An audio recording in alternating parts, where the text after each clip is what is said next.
Hello, folks. Thank you for joining us today from wherever you are.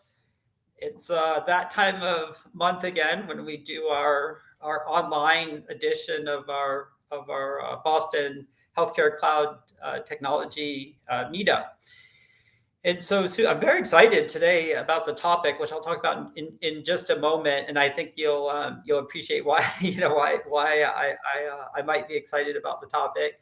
But first, what I'd like to do is just do a quick introduction to the group for any folks that are new. So this is a global group with local chapters. This is the Boston chapter. It's new. My name is Paul Swider. I'm the organizer. We're less than a year old, or I'm sorry, just over a year old.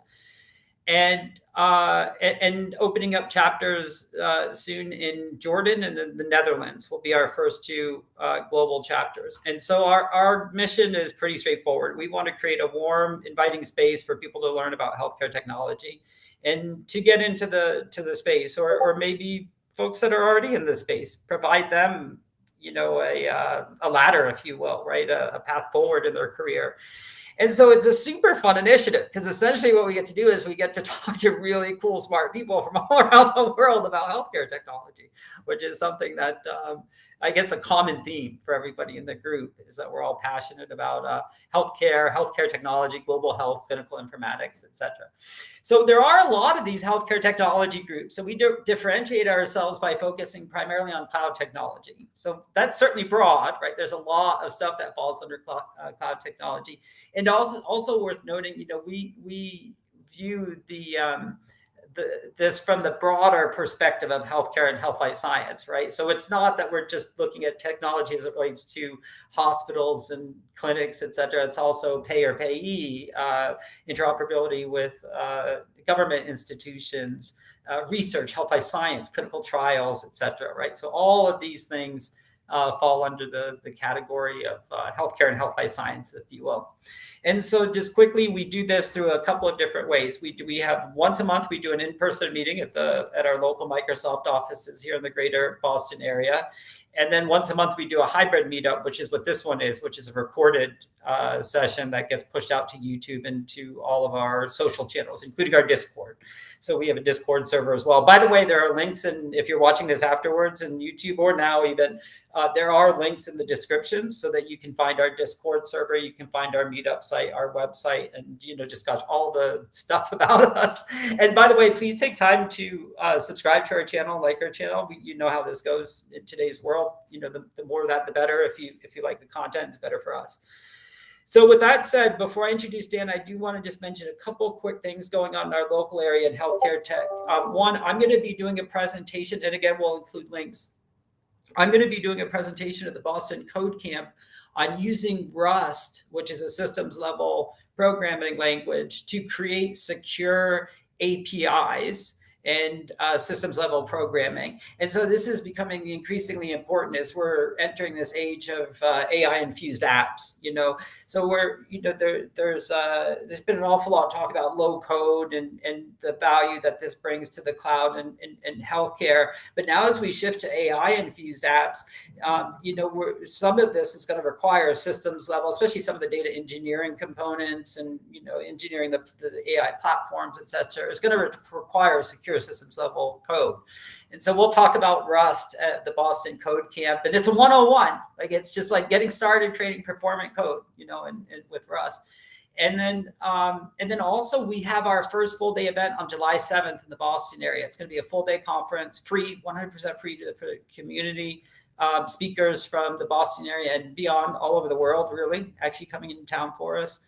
And again, all these links will be in the description. So that's our update. I probably talked longer than I should have. I see I'm at 5 minutes now, but so thank you for affording me the time. What I'd like to do now is bring Dan Turchin into the conversation. And I asked Dan actually to speak at our group because we actually had met in San Francisco just over a year ago. We were both presenting and speaking at an AI focused, or maybe it was an executive event for decision makers. But Dan and I were on an AI panel, and that's where we had met. And we had some really engaging and interesting conversation around automation and what that meant in the workplace and how that was applicable to AI. And I think actually, I also think Dan may have been one of the very first supporters of our Boston Healthcare User Group. If I remember correctly, I think this might be his second time speaking. Yeah, so you're like one of the pioneers, Dan. That's great. So anyway, yeah, so Dan, it's an honor to have you here.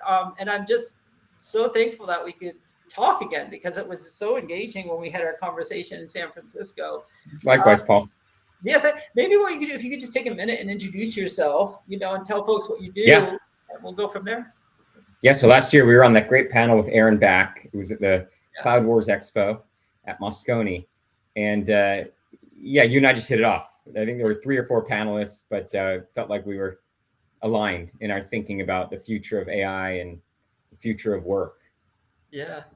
It's strange, really, real quick, because I know you're probably just your introduction, but it's so crazy how much stuff has changed in that 12 or 14 months since we spoke, right? Like we were doing this demo 12 or 14 months ago, and we're all talking about, it's coming.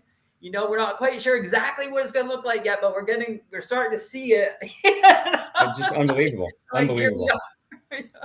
Sorry, go ahead. So introduce yourself, my friend. Yeah, I mean, I'd say the future of work from last April is the present of work today. I mean, just if you look at, the pace of innovation, even setting aside the topic that is on everyone's mind, LLMs and ChatGPT and generative AI, even regardless of that, just the public's perception of how AI can help and the notion that, the bot apocalypse is nigh upon us. I think, the accessibility of AI-driven technology has made everyone realize that what we do in our lives as consumers, as humans, some of that intelligence should transcend the workplace. So when we look at, for years, we've been getting smart recommendations on Netflix, and Amazon helps us find what product to buy, and there are all these examples of where we don't really think about it as AI, but it's smart software that's making automated decisions that make our lives better. And certainly in the healthcare community, technology is really transforming the way patients engage with their caregivers and how quickly patients can recover, how effectively doctors can diagnose issues. And a lot of these are the same foundational technologies that are available to us in our consumer lives, even though we don't think about a Netflix movie recommendation as being an algorithm that's related to, let's say how a robot performs surgery. In fact, we might want to talk about triage, to your point, right? Because that might line up even better, right? Like the decisions, because for just catching folks up, that might just clear up some definitions here to folks listening. So what we're talking about are recommendation engines, right? Which is a category of AI that as to your point we use broadly, right? These are the same foundational technologies. They're neural nets, or now we call them deep neural nets, since they were introduced in 2017. Now they're ubiquitous, and now we're all familiar with a new kind of deep neural net, which is a transformer architecture, which is what's used to develop large language models. And so we're all starting to get accustomed to, when we talk about the future of work being AI essentially ambient across the workplace. It follows you around, it knows who you are, it assists you. There's almost always a need for a human in the loop, to be able to figure out how best to use the automated decisions. But a lot of these principles, they've been around for a few years. And now all of a sudden, with ChatGPT, there's a conversational layer wrapped around it. And, we're starting to get familiar with how it can edit documents and things like that. But the point I would make at the intro is a lot of these technologies have been around for some time. And now we're just discovering and appreciating how they can benefit everyone in society. I agree. Let me just throw this at you and see if you agree. So I sort of feel like we've gotten our first killer app, especially the killer consumer app for AI. So I put us sort of back where, if we were to compare this to the internet and, other changing technologies like mobile, cloud, internet, etc. I sort of view us as like when we first introduced email. It was like we had to your point, we had the underlying technology, right? We had the underlying network. So we already had the underlying neural networks, right? We had all that stuff. But it wasn't until we had that first killer app that extended it out to the consumers that would use on an everyday basis, right? And that's what email was. Like when we introduced email to the internet, that was like first killer app. As a matter of fact, I think that is when we came up with that term, killer app, right? And then we've used it since to say, okay, what's going to be the killer app for blockchain? What's going to be the killer app for W3 or whatever it is? And so in my opinion, I feel like what ChatGPT has given us is the first killer app, right? That the consumer can see and touch maybe even on a daily basis, that exposes them to AI. And that's, in my opinion, that's facilitating a lot of what you were just talking about, right? Like this, how all of a sudden folks are it's more approachable, right? Folks are starting to realize they're already using it without knowing it, that it's underneath some stuff, right? Yeah. So what are your thoughts on that? Do you agree with that assertion? Yeah, Jensen Huang from CEO of NVIDIA called it an iPhone moment. Like when the iPhone was introduced in 2007. See, he's probably a little younger than me.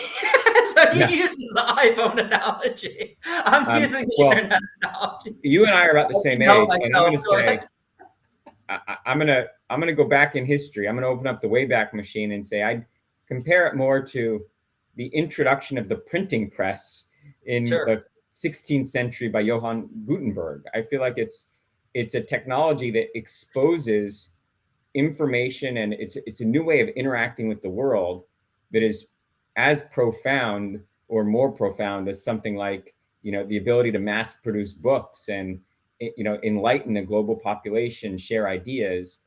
To me, email, mobile, cloud, SaaS, those were all interesting incremental innovations, architectural innovations, ways to reduce the cost of accessing information. But I think in terms of as technology platforms go, LLMs and NLP, natural language processing, being able to do that at scale across a broad variety of use cases in essentially every industry, I think that's transformative even beyond anything in our lifetime in terms of a technology shift.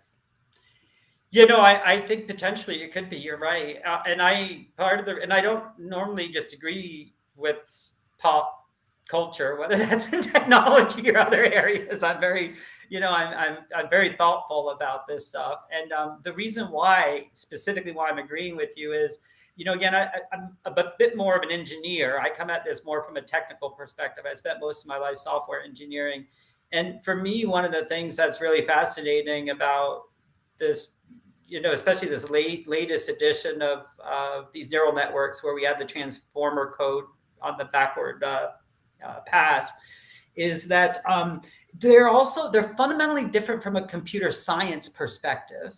Meaning, like, I could actually see a world where you start to build processors on top of these things, like where it's a fundamentally different type of computer, right? Because you're almost like quantum is to regular computers, right? Like the fundamental computer science is different. So what I'm 100% agreeing with you. I'm just saying, God, I'm with you, and even more the reason why I'm there is because I feel the same way about the underlying computer science. Not just the ramifications that it will have on the society society. And I think when both of those things come together, that's where we see the magic that we're seeing right now, where it lights up. Yeah, Paul, I think that's a really good analogy. The analogy between quantum computing and classical computing. It's a fundamental shift in architectures that enables the computing tasks that we couldn't even imagine, whether it's, improving bandwidth for sessions like this, streaming. Certainly if we talk about, virtual worlds, not just the metaverses, but surgery being done by doctors where across the world, a surgeon is controlling a robotic arm, prosthetics where there might be learning taking place for a smart prosthetic where, the data is being processed in a cloud in the Middle East. And that's what's enabling a patient to, manipulate his or her limbs, in real time using learning, almost like a self-driving car. That can be done across clouds, and things like that enable fundamental shifts in computing architectures, networking architectures that, I think we're just on the precipice of being able to dream that big. That to me is the most exciting thing about the technology. Yeah, I agree. And what's really cool too is it just seems to be happening at a good time. Like for example, here's what I mean by that. Obviously one of the things we've been dealing with lately is cybersecurity. It's just that's been top of mind for everybody in all industry, especially healthcare. But what's interesting is the Azure CTO, Mark Russinovich, and I hope I didn't butcher his last name, a couple of weeks ago came out, and this is what started my research here and this dive down this path, is that I heard him say that all new projects that don't require garbage collection, folks just Google that, I'm not going to explain it now, any languages that don't require garbage collection should be written in Rust now, not C or C#. And I was like, wow, this is this chief technology officer at Microsoft, the C# saying all new projects should be done in Rust. I'm like, what? So it turns out, by using Rust, you can get rid of memory overruns and whatnot, account for 70% of hacks, system level hacks, right? So if you take that out of the picture, which Rust does at compile time, then you literally remove 70% of your glitches, right? So now Rust is also super performant, so it's catching on like crazy, right? But the timing is perfect for this, for these AI infused apps, right? Because now we need like a secure systems level type language that we can use for the data engineering, the architecting of these systems. I was watching a podcast last night. There's like countless open source versions of this already that are hitting at like 90% of what ChatGPT is. So what that tells me as a software engineer that, very soon there's going to be this world where I'm going to be creating these networks somehow. I'm assuming that it's going to eventually get to a point where there's some sort of graphical user interface, right? And we create these, like we do databases today. I'm assuming, that I wouldn't have thought that 2 weeks ago. I just assumed OpenAI had a great one, and Microsoft was giving them unlimited dollars, and it was all over, and the only person that had a chance was Google.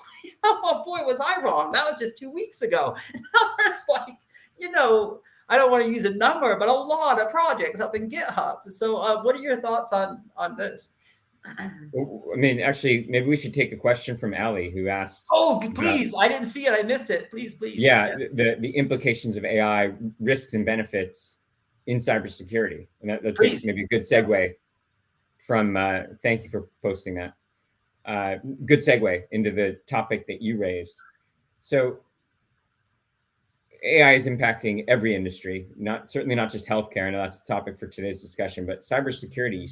Recently, this past week, Microsoft announced using LLMs to predict or identify threat vectors. And it fundamentally changes what it means to be in a NOC or a SOC. If a network operating center or a security operating center, if the AI is essentially doing the work of, all of the world's security researchers simultaneously, if you had the power of that in real time exposed in a, traditional dashboard, and you could take remediation action in response to these, real-time threats as they arise, that changes the world of security. Yeah, and, I agree. Yeah, the really important conversation that I think we should be having is, take like last week, Goldman Sachs said in the next 3 years, LLMs are likely to automate at least 10% of the work in 80% of the world's jobs. Yeah. And so, what does it mean when, you are doing 100% of your work in 90% of the time, or 80% or 70 or 50% of the time? We should think about the implications on society when everyone, the next billion humans on the planet are, twice as productive. So there's impact on jobs, obviously impact on cybersecurity. I There's a just lot real to be quick on excited the about. jobs thing. I know this isn't normal, but I love our back and forth. Yeah, of course. No, that's I why we're have doing a this. different perspective, by the way. I'm not worried at all about the jobs thing, and it may be because of my lengthy career in this industry, but I've already seen this before with the PC in healthcare, actually. Because when I started my career early, I actually started in clinical informatics very early in my career. It was 1998, right before Y2K. As a matter of fact, I tell people there's a lot in common with 1998 and Y2K to where we are today. Just two different disasters that we thought were going to end the world at the time, right? Both propelled healthcare and technology forward in a great way, which is some of what I think we're seeing today. But my point is that if you were to talk to doctors back then, they would have been adamant and tell you there's no way I'm using a computer ball. Computers are going to they were worried to take over their jobs. They were worried about mistakes. And I'm not talking literally would not even use a PC. This was just I'm getting older now. It's a while ago. But, to my point, I think we've been here, and I think we'll, and I think the example you give is a perfect example of one reason why that might be. Look at cybersecurity. The folks that you're talking about are already 100% overworked. They already can't keep up with all of this cybersecurity stuff, and they're growing exponentially tenfold every year. So I would submit the only thing you're going to do by giving those folks Copilot is the name of the Microsoft product you're referring to, the security Copilot, is the ability to maybe catch up, and make their job fun again. There's a reason they got into security. It wasn't to be spending 80 hours a week looking at a screen playing Star Wars or something. Absolutely. So I'm hoping that I'm right, obviously, and I'm basing it based on what I've seen, historically. And don't get me wrong, of course, some jobs, of course, there's going to be, data entry shifted to data analysts, shifted to data, what do we call them now? AI, data scientists. Prompt engineers. Yeah, exactly. So maybe those folks turned into trainers or something. So, but anyway, I firmly believe that's my take on it. Anything that can be predicted is better left to machines, but anything that requires rational thinking or judgment is and always will be better left to humans. So I think this is a great opportunity for humans to be thinking about what's the essence of humanity. And this is a unique opportunity, whether it's reskilling or upskilling, but think about, what are we passionate about? What are we uniquely good at? What's a skill we'd like to learn better? Because a lot of the mundane tasks are going to be automated, but it's a good thing. If you are in a career that is easily automated, this is a really good time to be able to take advantage of the fact that technology is getting better, and it creates an opportunity for you to be your best self, whatever that may be, and not feel like you're trapped in a job, particularly if it's one that's easily automated. I think that that's just brilliant. We should be thinking about the opportunity that it's created, while still, as technologists, as leaders, we need to be very reticent of the potential risks as well. There are risks to mental health. There are certainly security risks. There are risks to privacy, and all kinds of potential downsides to broader use of AI. When I'm coaching executives, I always say we need to get comfortable not just asking the question of what could go right, because you know what, we're great at that. As technologists, we always think about how great the technology is. We need to get equally comfortable at asking the question, what could go wrong? And until we've balanced kind of the upside with the potential risks to people. And I think then it's until we've had that important mature dialogue, then we don't have a real AI strategy. I really like that, and I think it's brilliant. As a matter of fact, I really think the first half of that last statement, you should consider turning it into a blog post, because I think it could help a lot of people. I think, and to bring it back to the mission of our group in healthcare and the healthcare cloud technology user group and community, we want. Oh gosh, I just lost my my my train of thought. We want to create a warm space, right, to help get people into this technology, into the industry. And to your point, ChatGPT is going to enable that, right? And I think getting that message out to people, like, hey, don't look at this as a threat. Look at it as an opportunity. That one thing that you always wanted to learn about in clinical informatics, now maybe you can finally have the time to do it, right? Oh, you've been curious about how we use FHIR services to surface healthcare data, to do data analysis in the cloud. We now have ChatGPT might be able to help you with that learning curve, right? To take that next step in your career. So I really like that, Dan. Like I said, I'm no jokes. I would consider publishing that and helping some folks. Good idea.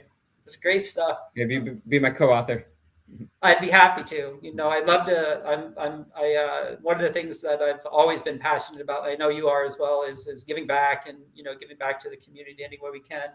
Of course. So I want to be sensitive to your time, and I only asked you for 20 minutes enough. I know that the title of the session was automation in the workplace. I don't think there could be a more timely topic around automation in the workplace than ChatGPT. So I think we adapted, or I should say learning networks, right? This is just our first killer app, right? That we're seeing, that everybody's getting exposed to. So thank you for being flexible and for having this amazing conversation. My pleasure. And feel free to share my contact information with the group. I think there are some questions we didn't get to, but I'd be happy to continue this dialogue offline. I think it's really important, and I'm glad there's so much enthusiasm about exercising AI responsibly. That would be amazing, Dan. Thank you. And we'll make sure we share your links in our description as well. So folks, if you're watching this afterwards, you'll find Dan's information in the links below. Dan, just in closing, is there anything that you would like to share that you're working on, or any place you're speaking coming up? Yeah. Anything else you'd like to share in closing? A great place to continue this dialogue is I host a podcast weekly called AI and the Future of Work. We've published about 200 episodes. And every week we have thought leaders who are oftentimes related to the field of AI ethics, but we talk about different use cases and a lot of these same topics, what the introduction of AI means for humanity, and how to think about reskilling and upskilling, and what it means for the workplace, and how to think about your job being a tight collaboration between you, a human, and a machine. So I would certainly encourage, there's my contact info. Listen to the podcast. Please give me feedback. If you're interested in joining me on the podcast, send me a note. That's my direct email address. But that's a great forum where, you get about 10,000 downloads a week, and great place to participate in a community that really values these kinds of very important topics. Yeah, congratulations on your success. I actually meant to tell you that in opening with the podcast. It's just really amazing work that you're doing, Dan. And again, thank you for being a champion in and I mean that. I consider you a champion now. This is your second time. You were one of the first people to present for our community. You always have a home here, my friend. You're always welcome to speak about what's on your mind anytime. Thank you. Well, we're just getting started, Paul. Thanks for having me, and thanks to everyone who's been on the stream. And Paul, let's connect offline and continue the conversation. Sounds great. Okay. Thanks, everyone.